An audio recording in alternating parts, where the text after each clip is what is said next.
Fui lá, acordei o bêbado, falei, Deus mandou eu te aquecer. Tirei a blusa, entreguei, ele vestiu, voltou a deitar e dormir. Nem obrigado o miserável falou, miserável literal. Eu fiquei com uma raiva, falei, nem agradeceu. Me deu um arrependimento, a vontade de tomar de volta, me deu nojo de pegar de volta, aquele misto de sentimento. Eu queria dizer para você que eu ouvi um coral de anjos, que tudo ficou maravilhoso depois daquilo, mas nada, eu estava com raiva dele, com raiva de mim. E eu pensei, acho que deu ruim esse negócio. E agora, sem saber o que fazer, eu decido ir embora, até porque está frio. E quando eu saio, começo a dar os primeiros passos. O Espírito Santo começou a falar comigo. E ele me disse, se você aprender a seguir o testemunho interior e ouvir a minha voz, você vai viver uma vida de aventuras extraordinárias. Abra sua Bíblia, por gentileza, no livro de Romanos, no capítulo 8. E eu gostaria que nós pudéssemos ler juntos aí o verso 14. Romanos capítulo 8, verso 14. O texto diz assim, pois todos os que são guiados pelo Espírito de Deus são filhos de Deus. A primeira coisa que eu quero chamar a sua atenção é que a Bíblia fala de uma característica relacionada com os filhos de Deus. E essa característica é a liderança do Espírito Santo. É a oportunidade que eu e você temos de ser guiados por Ele. Essa palavra que foi traduzida aqui como guiados, ela no original significa literalmente guiar, conduzir, mas um dos seus significados, que é apresentado pelos léxicos de uma forma ampliada, significa conduzir segurando com as mãos, levando desse modo ao destino final. Isso me faz lembrar uma experiência que eu tive ainda garoto. Eu me lembro quando completei os 7 anos de idade, na época nós chamávamos aquilo da primeira série do ensino fundamental, hoje seria o equivalente ao 2º ano na nova grade. E então eu estava mudando de escola, tinha terminado o pré-primário em outro lugar e agora iria mudar de escola. A escola era mais longe. Na minha cabeça de criança era tipo uns 5 quilômetros. Quando adulto voltei a visitar o bairro onde me criei e eu fiz a medição pelo carro, dava 950 metros. Eu ficava pensando, quem encurtou 5 quilômetros? Mas aquilo na minha cabeça de criança era muito longe. Não era apenas longe, era um caminho, um lugar diferente, eram companhias e amizades diferentes. E quando chega o primeiro dia de ir para a escola, e naquela época as crianças se viravam, não eram os pais que levavam. Meu pai, vendo a minha apreensão, para não dizer meu medo, ele disse, hoje eu vou te levar e vou te ensinar o caminho. E ele me pegou pela mão dentro de casa. Ele não apenas me levou para fora na rua, ele andou aquele 1 quilômetro que parecia 5 comigo.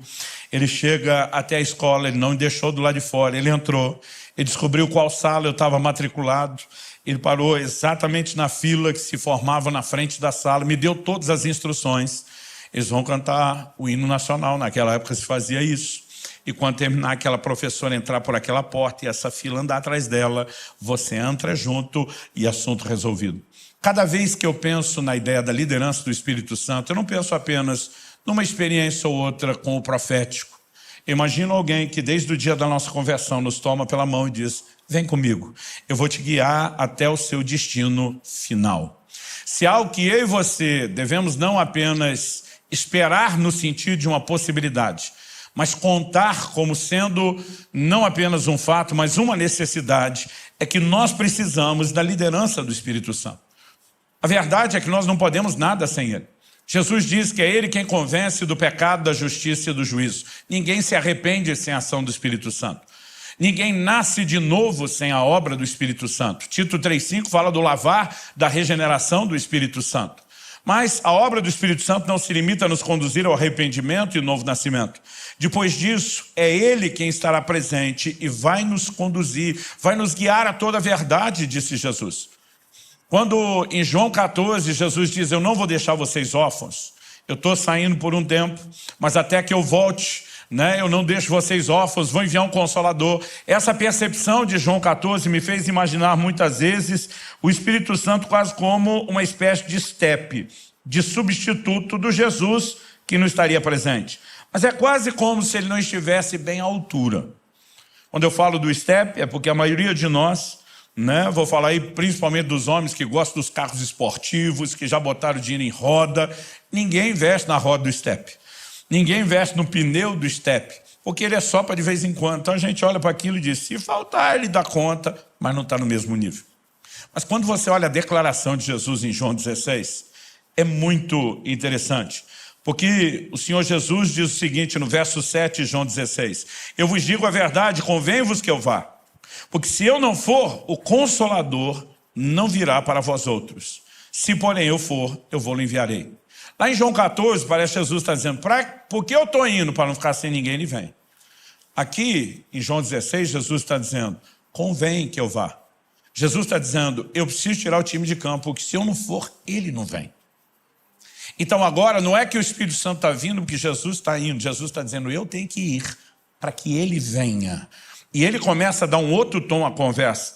Nos versos 12 e 13, Jesus diz, tenho ainda muito que vos dizer, mas vós não o podeis suportar agora. Quando vier, porém, o Espírito da verdade, ele vos guiará toda a verdade, porque não falará por si mesmo, mas dirá tudo o que tiver ouvido e vos anunciará as coisas que hão de vir. Agora Jesus diz, eu tinha algumas coisas para comunicar a vocês, que vocês não têm estrutura para receber, e nem eu, nesse momento, sou quem vai transpor a limitação de vocês. Mas quando o Espírito Santo vier, ele não vai lutar apenas para preservar o nível, ele vai subir de nível.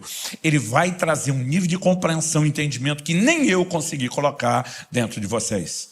Nós não podemos diminuir a importância da obra do Espírito Santo. E 2 Coríntios, no capítulo 3, a nova aliança é chamada de o ministério do Espírito.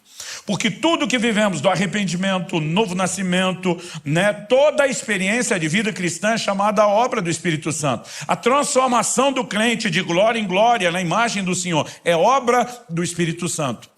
Resumindo, não existe vida cristã sem a obra do Espírito Santo. E a Bíblia está nos mostrando que os filhos de Deus precisam da liderança do Espírito Santo. O problema é que nós temos mistificado demais o que é essa liderança. Alguns de nós não acreditamos ser possível, outros de nós acreditamos que alguns possam ter acesso, mas não todos, e muitas vezes nós não temos fé para viver aquilo que está à disposição de cada um de nós. Mas o que eu e você precisamos ter certeza é que Deus não tem filhos prediletos. Em Romanos 2,11 a Bíblia diz que ele não faz acepção de pessoas. Ele não gosta mais de um do que do outro. Eu não aceito a ideia de Deus ter filho predileto, a menos seja eu. Aí dá para abrir uma exceção. Brincadeira à parte, quando eu penso nisso e olho para as Escrituras e vejo gente como o apóstolo Pedro, Atos capítulo 10, ele está orando no telhado enquanto preparam o almoço e a Bíblia diz, e disse-lhe o Espírito Santo, alguns homens estão aí à porta e te procuram, vai com eles, nada duvidando. Como alguém pode ter um nível de informação tão clara, precisa como essa, que vai gerar resultados como os que geraram? A porta da salvação sendo aberta aos gentios na casa de Cornélio em Cesareia de Filipe. Depois nós vemos Paulo, por exemplo. Atos 16 diz que, enquanto o apóstolo Paulo tentou ir para a Ásia, o Espírito do Senhor não o permitiu. A Bíblia diz que ele contorna tentando a Bitínia e o Espírito de Jesus não deu autorização para seguir. É ali que ele permanece quieto, orando, até que numa visão, um jovem da Macedônia aparecendo, passa a Macedônia e ajuda-nos. Esses homens viviam a liderança do Espírito Santo. Atos capítulo 13, a liderança da igreja de Antioquia, jejuando, buscando ao Senhor. A Bíblia diz, disse-lhes o Espírito Santo. Será que o privilégio de ouvir ou ter a liderança do Espírito Santo era apenas de alguns poucos homens separados, especiais, escolhidos para isso? Não, de forma alguma. Cada um de nós, os filhos de Deus, podemos viver a liderança do Espírito Santo. E essa é a hora que você tinha que ter dado um amém. Tipo, é para mim. Vamos dizer isso junto? Diga, é para mim. Então, se os que são guiados pelo Espírito de Deus são filhos de Deus, nós precisamos entender que a Bíblia está disponibilizando isso aos filhos. Não é apenas um luxo, não é um acessório, é uma necessidade que todos nós temos de ser liderados pelo Espírito Santo. Eu nasci e cresci num lar cristão, fui apresentado a Cristo desde bem cedo, mas o que demorou, pelo menos digo demorou, comparado com as crianças, hoje são introduzidas na experiência bem mais cedo, meus filhos foram bem mais cedo, foi só aos 15 anos de idade que finalmente eu fui batizado no Espírito Santo. Eu nasci e cresci num contexto de uma igreja bem tradicional, quase que avessa às manifestações do Espírito Santo. E foi só depois dos 15 anos de idade que eu comecei a ter contato com os dons, com as manifestações do poder do Espírito Santo. E eu confesso que eu fiquei empolgado com aquilo que vi. Tinha um pastor que foi o camarada que me deu a primeira palavra profética, pelo menos da que eu me lembro. Meus pais dizem que quando eu era criança as pessoas profetizavam sobre o meu ministério, mas eu não lembro. Mas aos 15 anos de idade esse homem revelou os segredos do meu coração. Falou de coisas que era impossível que ele soubesse. E aquilo trouxe um impacto tão grande na minha vida. Mas no início eu ficava assim muito reticente. Vamos devagar, sem empolgação, vamos analisar bem isso, vamos ver se as coisas são bem assim. Mas eu lembro de uma ocasião que eu falei para ele, falei, meu amigo, quando você diz, Deus me disse, eu já nem duvido mais. Eu já vi Deus te usar tanto. Palavra de conhecimento, profecia, língua, interpretação, revelações tão precisas que eu falei, eu já não duvido mais. Mas aí eu fiz uma pergunta para ele, eu falei, como que é a voz de Deus? Porque sempre que alguém dizia, Deus me disse, eu imaginava um camarada andando por aí ouvindo voz. E eu ficava pensando, como que é isso? E eu perguntava para ele, como é a voz de Deus? É sempre a mesma voz? É voz de homem? É voz de mulher? É tipo quando você vai falar com um amigo do outro lado, você já reconhece o timbre da voz? Ou se você liga e atende alguém com uma voz completamente diferente, você já pensa em engano? E nesse caso, espiritualmente falando, seria um baita do engano. E eu fui fazendo perguntas e ele só fazia era rir. E eu não estava nem entendendo porque ele estava rindo. Hoje eu tenho vontade de rir das perguntas que eu fazia. Mas ali eu estava honesto, sincero, tentando descobrir. E ele olha para mim e diz, Luciano, eu não ouço Deus com o meu ouvido, do jeito que você está imaginando. Eu olho para ele e falei, se você não ouve com o ouvido, você ouve com o quê? Falou, não, Deus fala comigo do lado de dentro. Falei, então você tem um ouvido lá de dentro? Falou, não, Deus fala comigo por meio de uma impressão. Para mim, 15 anos de idade, impressão era coisa de gráfica. Eu não conseguia entender nada daquilo. Eu falei, cara, eu não estou te entendendo. Ele falou, Luciano, menos. Você mistificou um negócio. Menos. Imagina uma coisa simples dentro de você. Eu falei, simples como? Ele falou, parecida com um pensamento ou um sentimento. Quando ele falou aquilo, me ofendeu. Foi como se alguém viesse chutando todos os castelinhos de areia que eu tinha fantasiado sobre a liderança do Espírito Santo. E eu lembro que eu falei para ele, você está querendo dizer que é parecido com o pensamento e o sentimento? Ele falou, é algo interior. Eu falei, se é tão parecido com o pensamento e o sentimento, que garante que não é você pensando ou sentindo? Ele olhou para mim e falou, aquela palavra profética que eu te dei, era eu pensando ou sentindo? Eu falei, não, aquela foi boa pra caramba. Não tinha como ser você não tinha como pensar ou sentir aquelas coisas. Ele falou, Luciano, se você quer entrar nesse lugar, você precisa aprender a olhar para isso com simplicidade. E algo que eu aprendi desde o início da caminhada foi que quando falamos da ação do Espírito, da liderança do Espírito, dos dons do Espírito, os resultados podem até ser espetaculares, mas o processo é simples. E aqui nós temos uma grande chave. Naquele dia ele falou, se você não entender a liderança do Espírito Santo, você não vai muito longe nos dons. E quando eu comecei a correr esse Brasil, orar pelas pessoas, vamos orar por enchimento do Espírito, vamos pilhar o povo para receber os dons, buscar os dons, mover nos dons. Um dia o Espírito Santo falou comigo, ei, se você quer efetividade em levá-los a andar no meu poder, priorize ensinar como eles vivem a minha liderança e o relacionamento comigo. Porque esse é o ponto de partida. Então eu lembro que naquele dia, aquele pastor olhou para mim e falou, deixa eu tentar te ajudar a entender como Deus fala. Ele olhou para mim e perguntou, você tem certeza da sua salvação? Eu falei, isso eu tenho. Ele falou, se você saísse pela porta da igreja agora e na rua, um caminhão, uma jamanta carregado te atropelar, se fizesse picadinho de você, ele foi bem dramático. Ele perguntou, você tem certeza que você está salvo? Eu falei, na hora.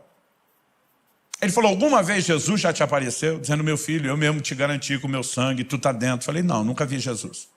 Ele falou, algum anjo te apareceu, te apresentando uma cópia do livro da vida, dizendo, está aqui no número de protocolo tal, apresenta na entrada. Eu falei, também não. Ele falou, você nunca viu o anjo? Eu falei, nem anjo, nem o livro da vida. Ele falou, mas pelo menos você viu o céu? Te mostraram para onde você vai? Eu falei, não. Ele falou, então você nunca viu coisa nenhuma, não. Ele falou, pelo menos você ouviu uma voz de trombeta angelical, anunciando, chamando seu nome, dizendo que você é parte dos salvos. Eu falei, também não. Aí ele olhou para mim e falou, você nunca viu nem ouviu coisa nenhuma? Eu falei, não. Ele falou, como é que você sabe que você é salvo? Eu falei, eu sei, porque sei, porque sei. Se fosse hoje eu teria dito como é que eu sei, não sei, só sei que eu sei. Porque eu sabia que eu sabia que eu sabia. Eu só não sabia como é que eu sabia, mas que eu sabia, eu sabia. Eu só não sabia de onde vinha tanta sabeção ou sabimento. Mas eu sabia muito. E naquele dia ele falou assim, eu vou tentar te explicar pela Bíblia a fonte da sua sapiência, só para mostrar que eu aprendi a palavra certa. Não é sabeção nem sabimento. E ele me levou, nós lemos aí Romanos 8,14, ele me levou na sequência para Romanos 8,16, que vem assim, já na como eu disse na sequência, onde a Bíblia diz que o Espírito testifica com o nosso Espírito que nós somos filhos de Deus. E diz como podemos saber que somos salvos, somos filhos de Deus. O Espírito testifica é sinônimo de testemunha, confirma com o nosso Espírito que nós somos filhos de Deus. Então ele disse, Luciano, essa certeza que você tem dentro de você, ela veio por uma visão? Não. Ela veio por uma voz audível espetacular? Não. Como ela vem? É um testemunho dentro de você. Nem você sabe de onde vem, mas uma convicção se apodera de você, a ponto de você bater o pé e dizer, eu sei porque sei, porque sei. E disse, num assunto como esse, segurança eterna, certeza de salvação, Deus decidiu falar não necessariamente por meio de uma visão espetacular, nem necessariamente por meio de uma voz audível, que te faz acreditar que Ele não possa usar esse mesmo sistema simples para falar conosco no dia a dia. Com o tempo eu fui aprendendo verdades na Bíblia, com Provérbios 20, 27, o espírito do homem é a lâmpada do Senhor. Deus quer trazer direção para mim e para você. Agora, nós precisamos entender como a coisa funciona. E naquele dia aquele pastor simplificou e falou, Luciano, aprenda a escutar seu coração. Ele falou, a frase sou estranha agora, mas principalmente em momentos onde você sabe que sua cabeça não quer fazer algo, vai ficar fácil perceber que aquilo não vem de você. Eu costumo brincar que a primeira experiência você não esquece. Eu estava passando por uma praça da cidade, era um dia frio, eu estava usando a blusa de lã, era ainda um adolescente, e durante muitos anos, quando eu e meus irmãos, à medida que nós fomos crescendo, sendo criados, nós enfrentamos muita dificuldade financeira, e durante muito tempo todo mundo usava roupa ganha, que normalmente não vem em bom estado. Agora eu com o salarinho de office boy, ralei, juntei dinheiro uns meses para dar entrada e parcelei o resto de uma blusa de lã. Dessa você compra numa promoção de loja de departamento. Ainda lembro o dia que eu estava dentro da loja e anunciaram no microfone, promoção no setor de inverno. E aí eu fui lá, aquelas queimas, comprei aquela blusa de lã, o inverno estava acabando. Tinha dia que nem frio direito estava, a gente saía suando, mas eu orgulhoso que agora eu tinha minha blusa nova de lã. Esse dia eu estou com ela. Eu estou passando por uma praça e vejo um mendigo debaixo do banco. E quando eu estou passando perto dele, começa a me chamar a atenção, eu olho para ele. Algo dentro de mim, não era uma visão espetacular, não era uma voz audível, mas algo dentro de mim começa a borbulhar. E aquela coisa interior, que eu não consigo chamar de pensamento, nem de sentimento, aquele testemunho interior parece me sugerir fortemente, aqueça esse homem. Eu lembro que eu parei, fiquei olhando para o mendigo, falei, Deus, se for você, usando aquele sistema simples que o pastor me ensinou. Eu falei, me ajuda a entender o que está rolando. Falei, considerando que o senhor não deve ter planejado que eu passe a noite abraçado com esse homem, o senhor deve estar pedindo a minha blusa de lã. Eu passei 3 anos sem uma dessas. E agora que eu tenho uma, e eu estou olhando esse cara bêbado, dormindo no chão, que não toma banho, vou dizer uma coisa para o senhor. Com ele, essa blusa dura 3 dias. Comigo dura 3 anos. Se eu der a minha para ele daqui 3 dias, o senhor tem 2 passando frio. Se eu ficar, é um só. Você percebe essa hora que sua mente está dizendo, eu não quero fazer isso. E nessa hora eu lembrei, quando o seu coração está sugerindo que sua mente não quer, há um forte indício de que não vem de você. Eu não queria dar minha blusa. Eu estava desfilando ela com orgulho. E naquele momento eu fiquei lembrando do pastor dizendo, ouça seu coração. Eu falei, só tem um jeito de saber. Fui lá, acordei o bêbado. Falei, Deus mandou eu te aquecer. Tirei a blusa, entreguei, ele vestiu. Voltou a deitar e dormir. Nem obrigado o miserável falou. Miserável literal. Eu fiquei com uma raiva. Falei, nem agradeceu. Me deu um arrependimento, a vontade de tomar de volta. Me deu nojo de pegar de volta. Aquele misto de sentimento. Eu queria dizer para você que eu ouvi um coral de anjos, que tudo ficou maravilhoso depois daquilo, mas nada, eu estava com raiva dele, com raiva de mim. E eu pensei, acho que deu ruim esse negócio. E agora, sem saber o que fazer, eu decido ir embora, até porque está frio. E quando eu saio e começo a dar os primeiros passos, o Espírito Santo começou a falar comigo. E ele me disse, se você aprender a seguir o testemunho interior e ouvir a minha voz, você vai viver uma vida de aventuras extraordinárias.